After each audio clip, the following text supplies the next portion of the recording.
Welcome to Prepare For Takeoff. I'm the creator and host, Terry L. Cyrus. We're the podcast dedicated to amplifying Black excellence. Every week, we sit down with a proven professional or a rising entrepreneur. And this week, we're sitting down with Lauren Youngblood. Lauren, what's going on? What's up? What's up? Thank you for having me. I am excited to prepare for takeoff. Let's go. Let's go. Let's go. Well, yo, first off, let me give you your flowers. You're doing your thing out there. I know you are in Brooklyn, but you're New Orleans owned. New Orleans has a lot of rich history, especially in music, and that's your area of concentration as far as entertainment. So with all that being said, talk to me about what was it like growing up in New Orleans? So growing up in New Orleans was just so whimsical. It's a place like none other. In fact, to this day, since I've moved to New York, I'm home often, probably 10 times plus a year. But it was full of talented people from church to school to the neighborhood. Like we are just people that can dance and sing and celebrate anything. We can cook. We're always eating and singing. So that's what I tell people. When you visit New Orleans, prepare to dance at some point and prepare to eat because we're going to make sure you're having a good time and we're going to make sure that your belly is full. And so that's where I really honed in on what I wanted out of life and what I aspired to be.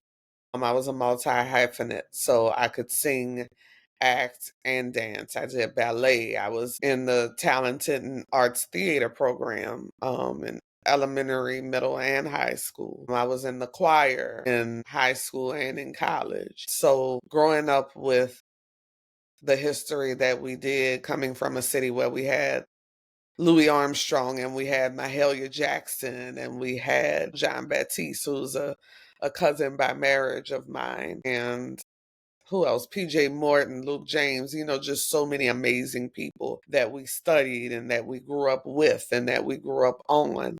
It's just always been such an honor to be from a place like that. And that's why I love it forever. I may not live there, hardly home, but always repping. There's definitely a lot of rich history, to say the least, in New Orleans as it pertains to music. And you didn't even go into hip hop. You didn't go into the Little Waynes. You didn't go into Cash Money, Master P. You went Right, nostalgia on them. right. Yeah, that was a time too. Like middle school, high school, like that was a time just to see Cash Money and No Limit build from the ground up, like literally from the ground up. It was just like the fashion and the sayings and the slang of that time. Now I'm an auntie, so I think about the things we used to say and just like growing up and being close to like some of those artists and knowing some of those producers who are responsible for hits that the world loves, right? And you go to other parts of the world and they're talking about some of the deep cuts from that time. It's really cool to see. And I always tell people from No Limit and Cash Money, like, y'all are organizations to be studied on a collegiate level in the business departments because some of the things that they did and are still doing business wise, it is something to be studied, especially from coming from people that, didn't have formal training in this. They just said, this is what I want to do, and this is what I want to do, and this is how I'm going to save people from the community that I grew up with. This is how I'm going to make sure their talents are shining. Is definitely a class that I would take, especially being an entrepreneur now. It's a really cool city to be from, and I advise y'all to visit if you haven't been. New Orleans is definitely a phenomenal place to visit. And I was in New Orleans during New Year's Eve, actually on Bourbon Street to be exact. Everybody knows about the unfortunate set of circumstances that people who unfortunately lost their lives. I had my family worried sick because they knew I was on Bourbon Street at the time the ball was dropping. And I'm FaceTiming my family. And I think because of the time difference, I think it was 2 o'clock back east, but it was only like 1 o'clock in New Orleans. Mm-hmm. So the sad, unfortunate circumstances happened, I believe, 3 o'clock local time. And I think maybe my family maybe didn't make the connection because they knew at 2 o'clock I was on Bourbon Street. So I had people worried, looking for me. I woke up, had no idea what was going on. My social media was flooded. I'm just blessed to be able to be here with you today Yes, you are.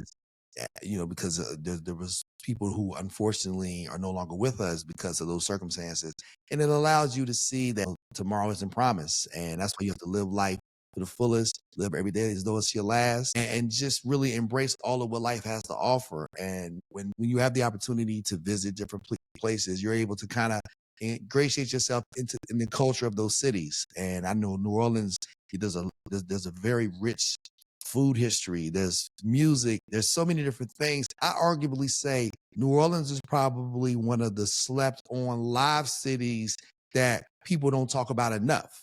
Meaning, when you talk about, oh, I want to go somewhere and kick it, you may think Vegas, you may think Miami. I'm like, yo, but don't sleep on New Orleans, because I've never been to New Orleans and didn't have a good time.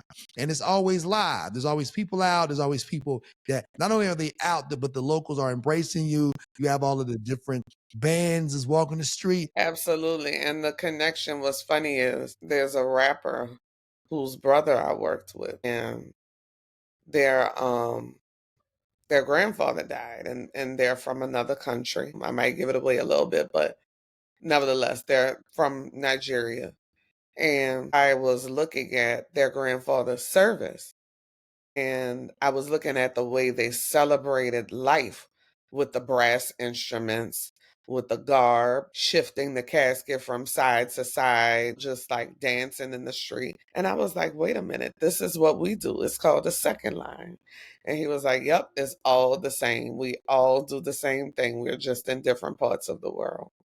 And so I thought it was just really cool because we are also called the northernmost Caribbean city. And we're also referred to as just like heavily African centered, along with the Gullah Geechee region in South Carolina. But just the things we do, the way we operate, the way we celebrate, the food we eat. I'm just, like I said, very blessed to be from such a unique place that has such a rich culture. Despite your love for New Orleans, something brought you to New York. So talk to me about what led to you relocating to New York City. So I had always said to myself that I love my city, but I did what I felt was all that I could do at the time. I started off in festivals and on the festival circuit. Once my mom took me to Essence Fest, which was, I think, my first festival, I was in love with the showmanship, the artists that were there. That was the only time I got to see Luther Vandross, and I was so blessed to have gotten that opportunity.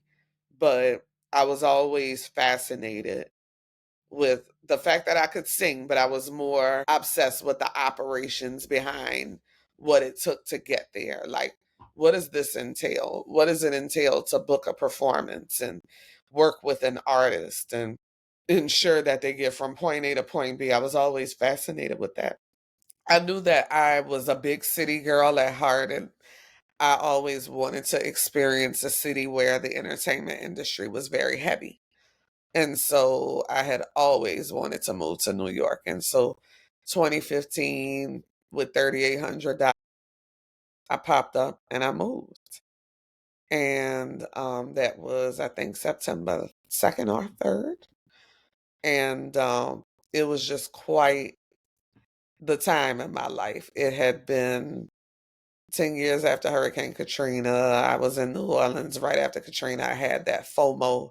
I was a senior in high school when Katrina hit, and so I was eager to go back home. Home was home. I was discombobulated for months, just kind of all over the place mentally, and was like, I'm going back home to college. And I went back home to college and I met some of the most amazing people. But we weren't required to do any internships. I majored in music business.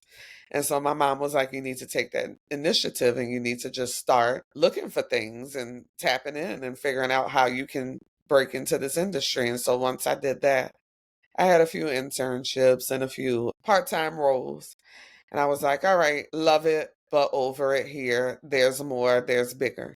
And so I popped up and I moved, like I said, in 2015, and I've been here ever since. I think, a lot of people come here and they have that dream and they have that determination. I think a lot of people who are here, they take for granted all of the resources that are available to them. And you meet so many transplants from different places, including myself. I'm originally from West Virginia. And whether it's from the Caribbean, whether it's from the motherland, whether it's from the Southeast, whether it's from the West Coast, I often say people are made, if you will, in New York. If you can make it here, you can make it anywhere. And That part. when people think of entertainment, a lot of times they think of Los Angeles, but the entertainment industry started in New York. It didn't start in LA, it started in New York. And so many different ways to show what your abilities consist of. I think in LA, it's more red tape, if you will. It's more driven by corporations and networks and things of that nature. You can't even get on the lot. If you don't know the right person. Here, there's more grassroots opportunities, I would like to say.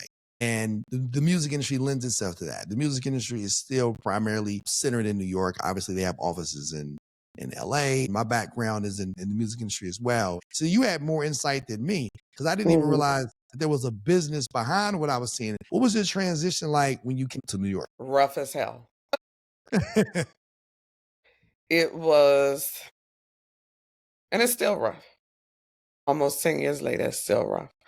The transition was, the people are different, very much so opposite of a Southern hospitality. Mhm.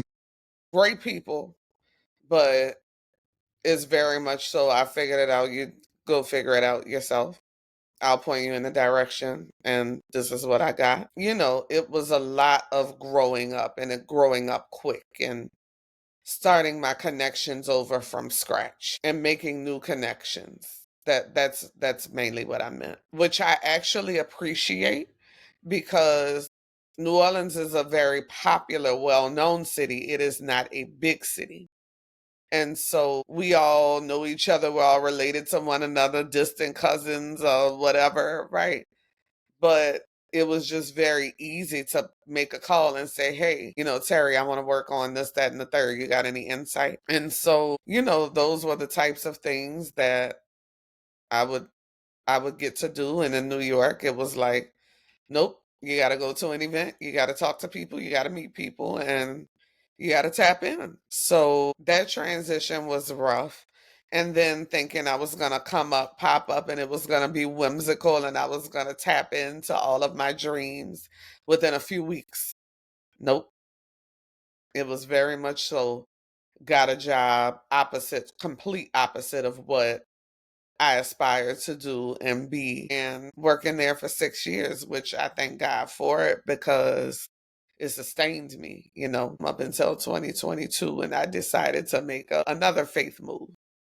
And so the transition was really, really rough. And I was thankful for the support that I had when I first got here. Through those years now, most of those people have moved away, right? They had their dose of New York and they moved on. And so the transition was pretty rough. It was rough. But you I'm a managed. transparent person. Hey, So listen, and I'm here for all of that. I mean, I think people need to understand that people's sin doesn't come without turbulence. not at all. When I tell people and I encourage them to pursue your dreams and follow your passions, that doesn't mean it's not going to come with some challenges. Listen, the crying, the tears, the disappointment, the empty promises, broken promises, it's been rough. Um, so I tell people all the time, I was talking to a friend of mine whose daughter's graduating from high school, and she wanted to go to a school up here. And with these times we're in, we don't know what loans are doing, grants are doing, scholarships are few and far in between. Like, we just don't know, right? In Mhm. this economy. And she was just like, this name recognition, you can get this education here. I'm trying to keep you out of debt. Listen, everybody wants to come here who has a dream of working in entertainment, right? But we could teach a class on the ins and outs of that. Like, it's a lot, and I tell kids all the time, New York will always be here. It's a lot, and you have to get prepared for it. And I'd rather y'all be coddled right now than dive into this world right now. Right. That's all I got for them. Thinking about starting your own business? Make it real with Shopify. the all-in-one platform trusted by millions to sell online and in person, whether it's merch, art, or digital goods. Shopify gives you the tools to build, grow, and succeed. And here's the best part. When you sign up using the affiliate link in our show notes, you're supporting Prepare for Takeoff and starting your business off right. Click the link and start your free trial today.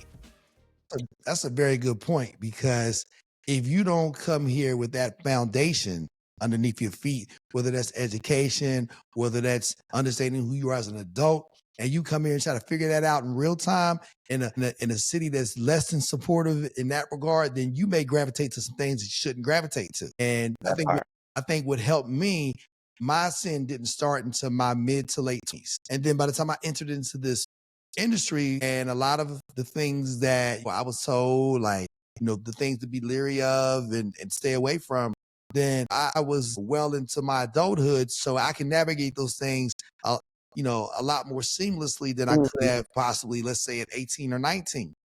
That part. And then also what you want to do is when you come here, you want to have the opportunity to, as you mentioned, to sustain yourself so that your floor isn't as low as couch surfing or living in a shelter. So if you have the ability to get a job, even if it's outside of entertainment, what I like to call that, Lauren, is that's the oxygen supply.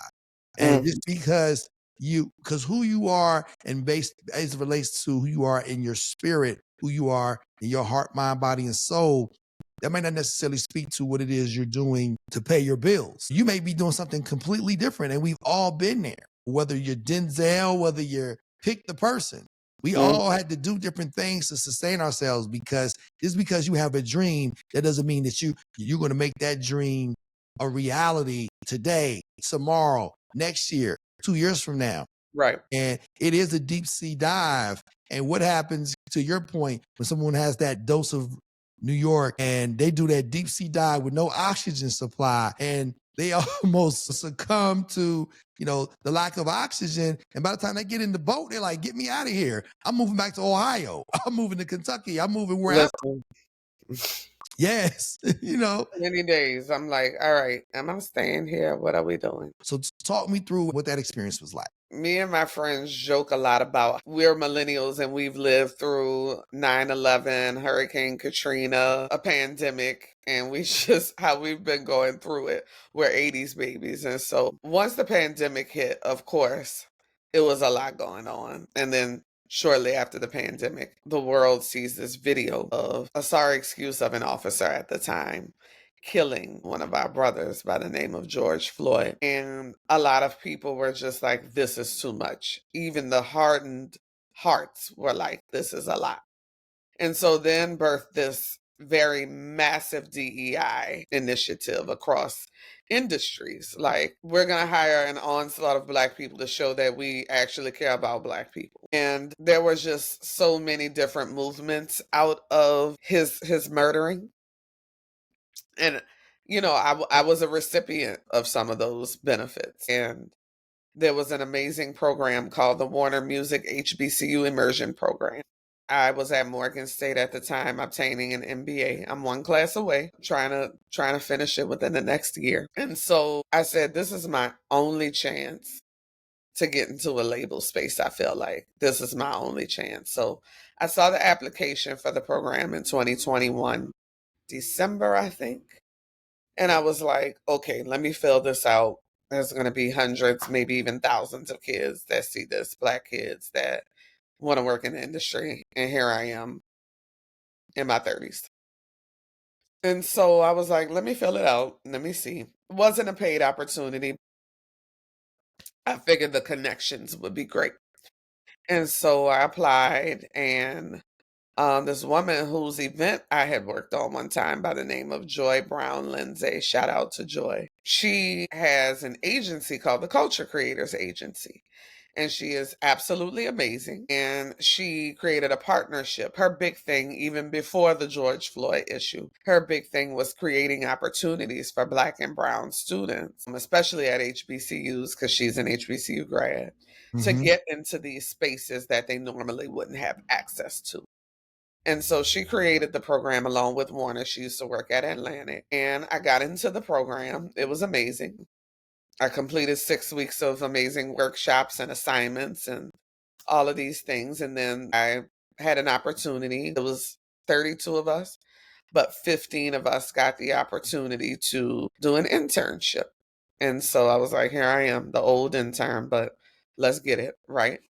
I did the internship, killed it, loved it. And then I got another internship just from being in the building. And I failed to mention that my safety net job, my oxygen mask job, I did quit that job because I was like, this is my only chance. It was a tough decision to make, but it was my only chance to really tap into the connection that I had made. And so I did 6 months worth of internships.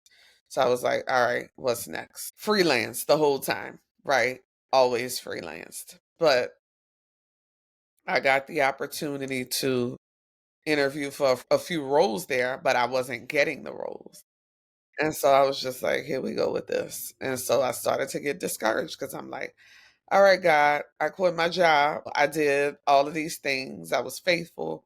What's happening? And so another mentor of mine, shout out to Chris Atlas, somebody I had studied, and I had observed and followed his work. He was the EVP of marketing and East Coast operations at the time at Warner Records. And so he was like, hey, I think I might have a position that you might be interested in. It's temporary for now, but the goal was to just get you into the door. Mm-hmm. And so interviewed with him, spoke to him, and it was a marketing assistant position. He was like, you're beyond this scope of work, but like I said, I just want you in the door. I was looking forward to it. I was excited about it. This was 2023. Yep, 2023. And as soon as my paperwork got complete, boom, he got laid off. And I was just super depressed about it because here it is. Out of the dozens of people who say they're going to do something for you, here is somebody who does it for you and they're nowhere to be found because they were hit by layoffs along with hundreds of other people. So he was like, hold on. I think they may still need you. Just wait a second. So March, April, boom, nothing was happening. May comes around, Warner Records hits me up like, hey, we would still love to have you. What would you want this role to be called? We just need some assistance in the office. Great. I sign on, 13-month contract. That ends. They don't have any money because they were still doing layoffs. And so, boom, interview for more jobs there, never got any. I looked at that as a sign of changing times. And also, like, I fulfilled this dream very unconventionally, but I fulfilled the dream. And I met who I needed to meet. And that's what it was. That's what it was. And I'm thankful for it. It was a lesson of just like, this is a lesson that I teach all of the students and young aspiring music industry professionals. Freelance, do everything. Don't have your mind fixated on one thing. Have that thing in your mind, but make sure you're multifaceted because listen, if I was just relying on that, I would be, you know, who knows where I would be. I am so thankful that I kept up my side hustles and my talents because you need that in these times. And then when the pandemic hit, please, like, you needed that, right? And even people who were freelancing, they missed out on a lot. And so it was a time, but I'm thankful for the time. You know, I learned a lesson that, you may want to be in a space, but that space may not want you in it. And you have to really make sure your house is in order and you're fulfilling the dreams you have and you're entertaining different things because as we've seen over the years, things change. Now, I couldn't agree with you more. And shout out to Joy, who's a proud member of Delta Sigma Theta Sorority Incorporated, a Howard University graduate. As I mentioned before, I'm a member of Omega Psi Phi Fraternity Incorporated. So each other from the Divine Nine, as well as, her story career in the music business. So shout her out and Yeah. give you that opportunity. And then shout out the other gentleman who opened that door. And then as a result of that door being open, he was able to run through it. And I Yep. think sometimes all we really need is for somebody to open that door, and it's up to us to figure out what it is we're going to do with that opportunity. Sad, but unfortunately true. Many people from our communities, we're not in a position to take full advantage of some of those opportunities, especially those non-paid positions, because we have to Exactly. pay our bills. So people who don't look like us, people who aren't melanated, they can take advantage of those opportunities and they can show up and be a star in their role, even though they're not getting paid. Right. And as a result of which, they could end up finding a paid position, you know, Right. and I'm sure having the complexion for the connection doesn't hurt. That part. But if we come to the table and we have a static mindset, like I need to pay my bills, I need to do this, I need to do that. Well, that's a you problem. That's not their problem. If the opportunity is the opportunity, you can't come in and dictate and determine what the opportunity should be. The opportunity is what it is. The question is, can you take advantage of it? And when you find yourself being an entrepreneur, which we're going to get into, you'll find yourself managing a multitude of different roles and responsibilities, clients, you name it. Then you have to find a way to manage a paid position with a non-paid position. You may work at Warner during the day for no money, and then you may wait tables at night for money. There's so many different ways you can earn a living, whether you're driving Uber, satellite position. But if this is what it is you really, really want, you have to be prepared and willing to work hard and for an extended period of time. I did it myself.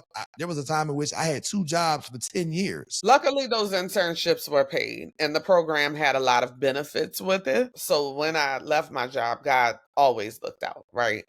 But luckily, I've only had like one unpaid internship in my life, and I was thankful for that because I do believe interns should be paid. And, gatekeeping has made people feel like they could haze people Mhm. in these spaces, especially, unfortunately, our own.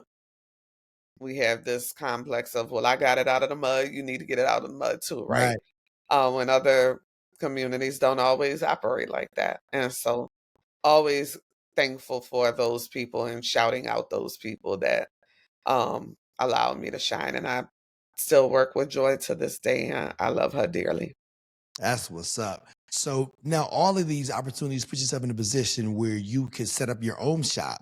So talk us through what that consists of and what kind of things that you're doing presently. I'm mainly a freelancer. I do have like a part-time job working on some Broadway shows, but I am a tour manager to an amazing independent R&B artist by the name of Kenyon Dixon. He is absolutely amazing. So check him out. I do production coordination work, artist relations work, hospitality work. So with Kenyon, I met him. I had been a fan. I'm not gonna say always because when he first came out, I didn't know him at the time, but I got to know him through just like discovering new music. And so it was about 2020 when, we were all at home just discovering all kinds of things. I got to listen to his music and I was a fan. And my friend introduced us because we spoke on a panel together. And later in 2021, I got to go on tour with Lettucey, and he was her opener for some of the dates, and we became super close and super cool. And 2023, I think it was, there was some opportunity for me to work with him on a tour management level. And so, it was just an honor in 2024 to go on tour with him for about a month and to listen to one of the patrons who purchased a meet and greet ask how he met his team and how he selected his team. And, you may think, I do great work, I do good work, I could do better. You think all of these things of yourself, but when someone who is a friend that employs you feels a certain way about you and expresses that to fans, it just feels really, really good. And so I've been rocking with him since fall of 2023 on a professional level. And we just build a rapport with one another, you know. And like I said, it just felt good for somebody to see you work and think enough of you to bring you on. I've gotten amazing opportunities through Essence Fest. It was the festival that molded me and made me who I was as an entertainment professional, as an artist relations professional. And I've gotten some amazing opportunities just from being at Essence Fest alone, right? I will turn down other opportunities because I know the beauty of networking and what Essence Fest can do for your professional career if you do it right, right?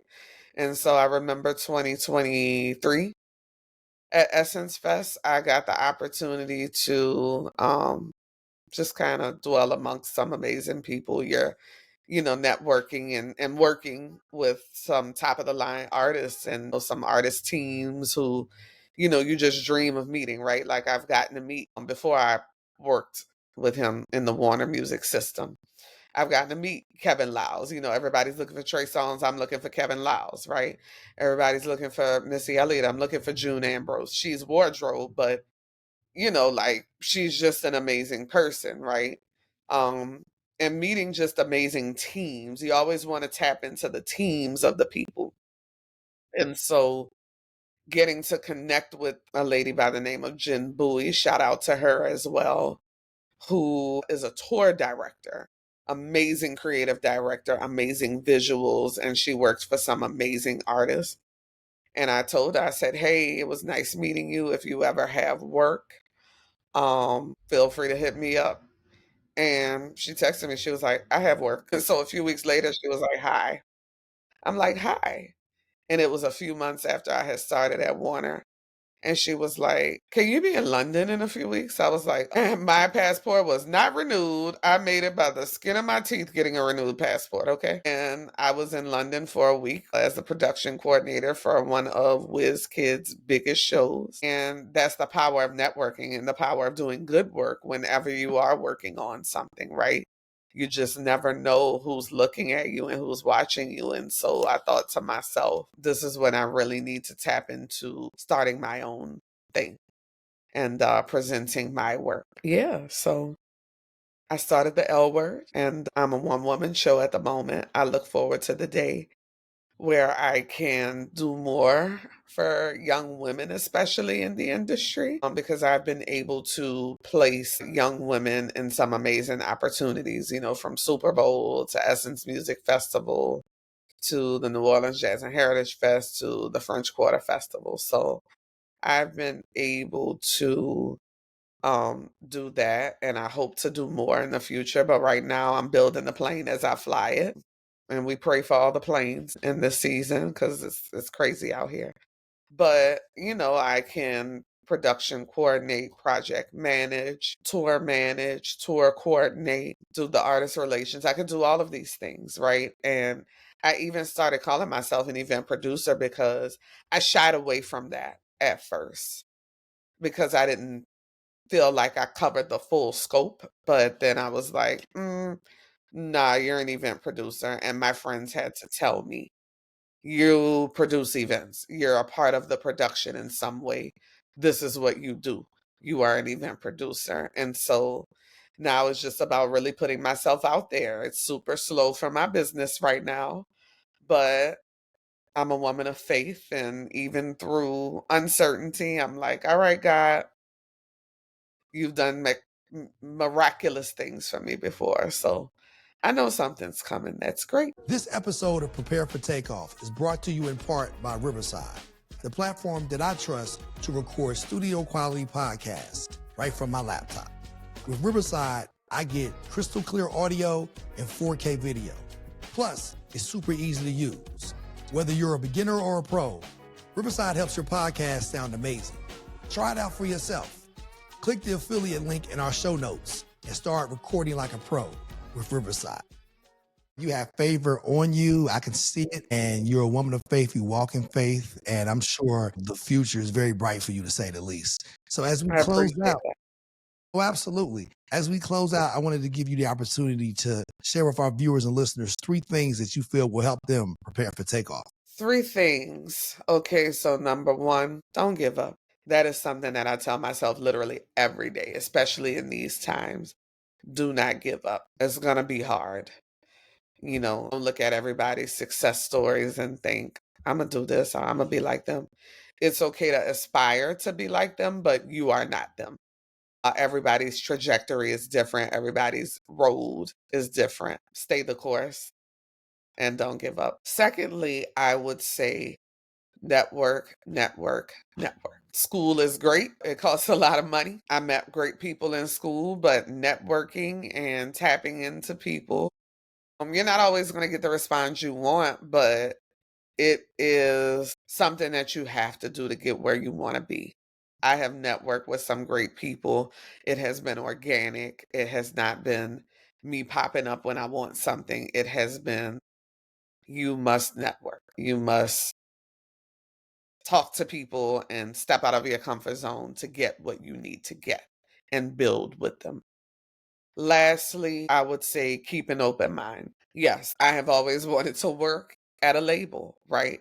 The label structure now looks different. I don't even know if these kids now know what a record label is who are in school, right? But one thing that I found to be true and one thing I have stuck to was my experience in live events and events, period, whether they're live events or not.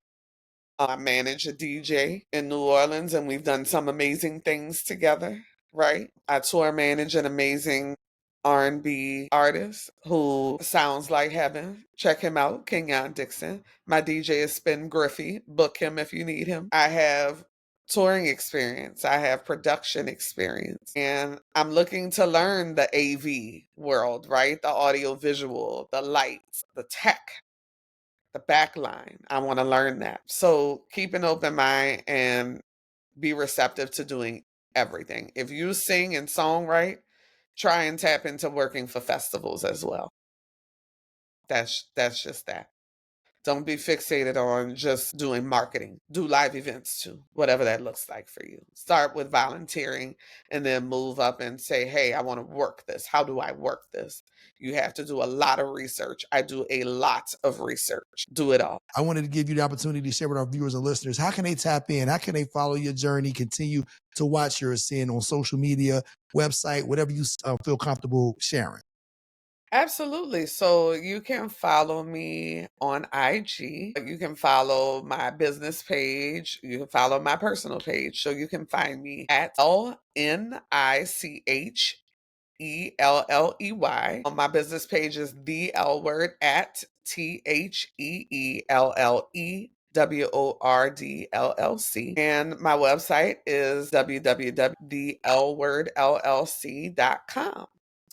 And you can keep up to date with me on there. We'll continue to tap in, Absolutely. and whatever I can do to help you on your ascent, count me in. I appreciate that. I'm all about pouring into people, especially, of the next generation and all those people that are going to be those leaders of industry. Right. We've been at this for a minute, me and my peers, and at some point we have to find it in ourselves to pass the baton to the next generation. We got to stop the gatekeeping. Right. So that's a major, we'll talk about that another time, but the gatekeeping is real. And so our generation is really looking to get out of that. What we have to be all about passing the baton and all about, subscribers to the African proverb as it relates to, if you want to go somewhere fast, go alone.